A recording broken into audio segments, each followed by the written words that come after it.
आम्ही ना आता गुजरातमध्ये एंट्री केली होती. म्हणजे प्रॉपर गुजरात शहरामध्ये आम्ही गेलो नव्हतो. तर वडोदरामध्ये आम्ही होतो, जिथं म्हणजे बस ट्रॅव्हल जिथं थांबतात ना, जाताना येताना कसा ट्रॅव्हल्स जेवणासाठी नाश्त्यासाठी कसं हे त्यांचं ठरलेलं प्रॉपर ठिकाण होतं. सगळ्या ट्रॅव्हल्स इथे थांबलेल्या होत्या.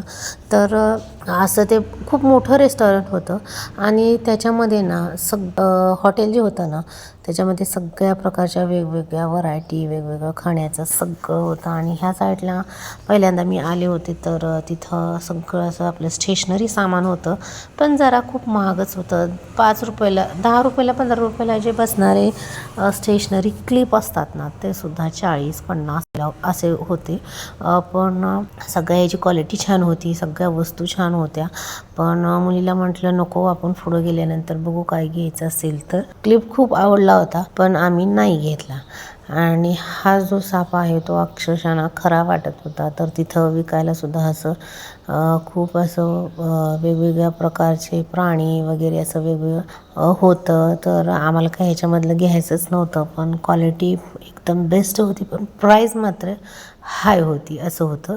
आणि मी हे पोळीचं भांडं बघायला लागली होती चपातीसाठी, लाकडी, जे की लाकडी होतं, पण नको म्हटल्यानंतर मी नंतर पुढे निघून गेले. आणि वेगवेगळ्या प्रकारचे चॉकलेट, वेगवेगळ्या प्रकारचं खाणं, म्हणजे आणि तिकडं जास्त आता गुजरात एरिया लागलेला आहे म्हटल्यानंतर तिकडं ना जास्त सगळे डाळीचे पदार्थ म्हणजे काय, ढोकळा, छोले भटुरे, चाट आणि समोसा, मेथीवडा असे बरेच पदार्थ तिथे होते. जिलेबी, फाफडा असं भरपूर होतं, जे की डाळीचे जास्त पदार्थ आम्हाला आवडत नव्हते. त्यामुळे आम्ही विचार करत होतो सगळेजण काय घ्यायचं नाश्त्यासाठी. आता थांबलेली आहे गाडी सकाळ सकाळ, तर परत नंतर गाडी थांबणार नव्हती, तर काय घ्यायचं हा प्रश्न पडलेला होता. तर डाळीचं आम्हाला कुणालाच खायचं नव्हतं. आणि इथं ना ब्रेकफास्टला वगैरे भरपूर होतं बरं का, पण इतकं म्हणजे आपल्या महाराष्ट्रापेक्षा ना खूपच इथं सगळं महाग होतं. मग डोसा असो, इडली असो, आणि तिथं वडापाव वगैरे असं काही भेटत नव्हतं. जरी आपण कसं म्हणतो 1-2 वडापाव खाल्ला का छान असा नाश्ता होऊन जातो, पण तसलं काही इथं नव्हतंच. त्यामुळे आम्ही आत्ता जे खायचं, आणि स्वीटकॉर्नची म्हणजे अशी मका पण होती, पण ते छोटंसं एवढ्या बाउलमध्ये होतं.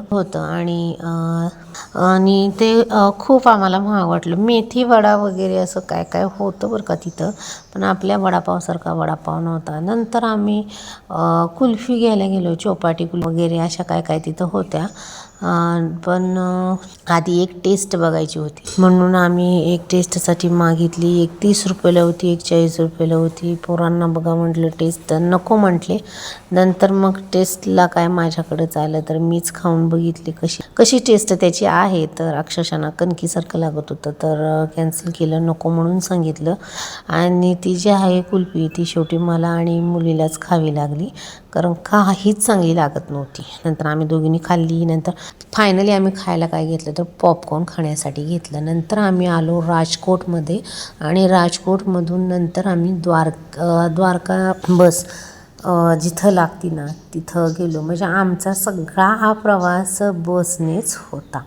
आणि साधारण आम्ही ना राजकोटमधून द्वारकेला 1 वाजता आम्हाला बस मिळाली. तोपर्यंतच आमची हालत अशी झाली होती, चेहरे तुम्ही पाहू शकता, कारण ऊन इतकं प्रचंड होतं ना, त्या उन्हामुळे ना आम्ही निम्मे हे झालो होतो, म्हणजे खूपच हालत आमची बेकार झाली होती. आणि तरीसुद्धा आणि हवा इतकी गरम लागत होती ना, इतकं गरम लागत होतं की बस. नंतर आम्ही द्वारकेमध्ये 6:30 वाजता आम्ही द्वारकेमध्ये पोचलो. तिथं आंघोळ्या वगैरे केल्या, फ्रेश झालो, कपडे वगैरे चेंज केली सगळं. नंतर मग तुम्हाला सांगते 7:30-8 वाजता आम्ही जेवायला गेलो. सगळं जेवणाचं तिथं लवकर म्हणजे जेवणाचं बंद होईल, कारण दर्शन 9:30-10पर्यंत होतं. तर म्हटलं अगोदर जेवण करून घ्यावं, कारण सकाळपासून आम्ही ना काहीच खाल्लं नव्हतं. तो नाश्ता म्हणजे काय, ते पॉपकॉर्न खाल्लेलं ते खाल्लं नाही. प्रवासात काही हेवी नको म्हणून काहीच खाल्लं नाही. आणि आता उशीर 8 वाजले होत्या, आणि ते जेवणाचं वगैरे होईल म्हणून आम्ही फास्ट चाललो होतो. आणि जेवण करून तसंच आम्ही दर्शनाला सुद्धा पुढे जाणार होतो. तर खूपच छोट्या छोट्या अशा गल्ल्या आहेत, छोटे छोटे रस्ते आहेत आणि म्हणजे इतकं तिथं ना म्हणजे आम्हाला निघाल्यापासून आम्ही पहिल्यांदाच हे जेवण करायला घेतलं होतं. तर जेवण मस्तच होतं. बटाटा होता, बटाट्याचा रस्सा होता, सुरणची भाजी होती, वरण भात होतं असं आणि सलाडसाठी सुद्धा भरपूर होतं. पण आम्हाला जे आवडते तेच आम्ही घेतलं आणि छोटे छोटे असे फुलके होते. आपल्यात कशा मोठ्या चपात्या असतात ना, तर तशा इथं मोठ्या चपात्या नव्हत्या. हे असं ही कोशिंबीर वगैरे, आपण कोशिंबीर म्हणतो, तिकडं काय म्हणतात काय माहीत नाही. तर हे ना कच्चंच होतं. छान वाटलं म्हणून घेतलं. पण नंतर ते मला म्हटलं की अगोदर ती टेस्ट करून बघ कसं आहे, नाहीतर खाऊ नको. तर मला काय म्हणजे आम्हाला असं वाटलं की ते काकडीचीच कोशिंबीर आहे, तर ते वेगळंच काहीतरी होतं आणि टेस्टी लागलंच नाही बरं का. मग ते कॅन्सल म्हणजे ते घेतलंच नाही आम्ही. आणि नंतर बाकीचं जेवण होतं ते खूपच छान होतं, कारण सगळ्या जेवणाबरोबर तिकडं ना लस्सी ही कंपल्सरी होती. लस्सी, ताक, तिकडे छाछ वगैरे, छाछ म्हणतात आणि खरंच छान होतं. आणि ते आपल्या पुढं आणून ठेवतो, ते आपण ते सर्व काही घ्यायचं होतं. नंतर जेवण वगैरे केल्यानंतर आम्ही निघालो देवदर्शनासाठी. हे सगळं मार्केट आहे, जाताना देवदर्शनाकडे जाताना हे सगळं छानसं मार्केट आहे. पण द्वारकेला घेण्यासारखं खूप चांगलं काय काय होतं. पर्स होत्या, ड्रेस होते, पण आम्ही ना काहीच खरेदी केली नाही. आणि म्हणजे श्रीकृष्णाला जे ड्रेस घालतात ना, ते ड्रेससुद्धा खूप बढिया होते, पण कॉस्टली खूप, सगळ्याच्या किमतीना हाय प्राईस. तर हे आहे द्वारकेचं मंदिर, द्वारकाधीश मंदिर. आणि गळ्यातले असो, काही कॉस्मेटिक असो, म्हणजे काहीही तुम्ही घ्यायला गेलं तरी ते खूप मला तर कॉस्टली वाटलं, म्हणून म्हटलं नाही घेतलेलं बरं. आपली तुळशीबाग बेस्ट. द्वारकाचं आमचं दर्शन झाल्यानंतर आम्ही आलो सोरठी सोमनाथला. रात्री तिथं द्वारकेला आम्ही मुक्काम केला. नंतर सकाळी लवकर निघालो आणि सकाळी साधारण आम्ही 7:30-8ला निघालो असेल. आणि इथं सोमनाथाला आम्ही 3-3:30ला पोचलो. जे की मी तुम्हाला दाखवत आहे ना, ते मंदिर आहे सोमनाथाचं.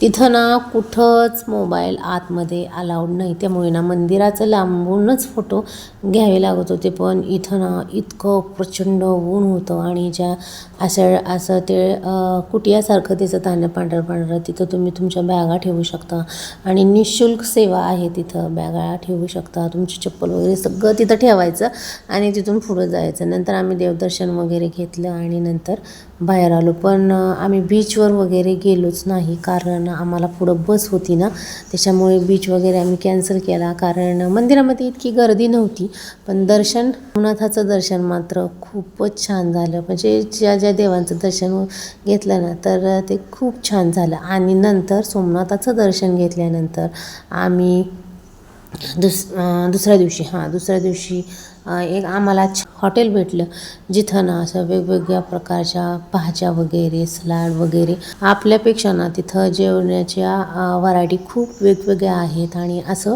ते एका ताटामध्ये सगळ्या भाज्या अशा देतात आणि आता आपल्याला जेवढ्या हव्या तेवढ्या भाज्या आपण घ्यायच्या.